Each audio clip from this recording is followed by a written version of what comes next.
नमस्कार, लोकसंदेश न्यूजमध्ये आपले स्वागत। मी स्मिता यादव। पाहूयात काही विशेष घडामोडी। आज सांगलीमध्ये प्रशांत गार्डन येथे अभिजित भोसले यांच्या प्रभाग क्रमांक 18 मध्ये सांगलीचे अपक्ष व काँग्रेसचे बंडखोर उमेदवार विशाल पाटील यांच्या प्रचारार्थ बैठक आयोजित करण्यात आली होती। या बैठकीसाठी प्रमुख पाहुणे म्हणून माननीय जयश्रीताई पाटील या प्रामुख्याने उपस्थित होत्या। बैठकीचे प्रास्ताविक या भागाचे माजी नगरसेवक महादेव साळुंखे यांनी केले। महादेव साळुंखे यावेळी म्हणाले की मोदी पुन्हा निवडून आले तर या भारतामध्ये लोकशाही जिवंत राहणार नाही, अशी भीती व्यक्त करत त्यांनी विशाल पाटील यांना मोठ्या मताधिक्याने निवडून देण्याचे आवाहन केले। प्रभागाचे नगरसेवक अभिजित भोसले यांनी विशाल पाटील यांना का मतदान करावे याबाबतीत आपले विचार विशद केले।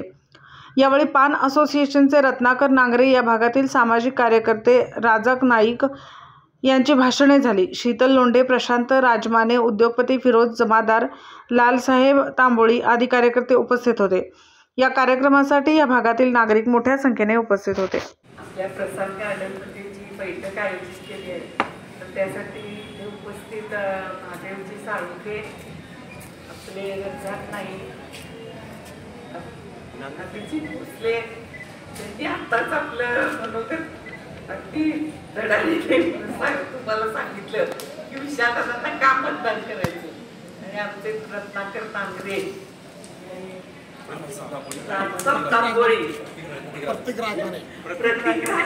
राजमाने आणि उपस्थित तुम्ही सर्व या भागातील, तर आपल्याला विशालदादांना का मतदान करायचंय आणि विशालदादा अपक्ष उभे राहिले का हे सगळं आता तुम्हाला सांगितलंच आहे।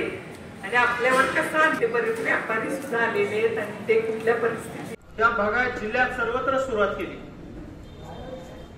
सुरुवात केल्यानंतर आम्हाला असं वाटलं की तिकीट मिळेल, तिकीट आज देतो, उद्या देतो, परवा देतो, परंतु दादा खांदालाने नेहमी पाण्यात पाहणारा एक विदूषक आहे या जिल्ह्यात। विदूषक म्हणतो मी त्यांना, कारण किरणनिष्ठ आहेत, त्यांना कोणा चांगलं झालेलं बघवत नाही। आणि त्या माणसानं गेम करून वरच्या काय लोकांना मॅनेज करून विशाल दादाचं तिकीट कापण्याचं महापाप त्याने केलं।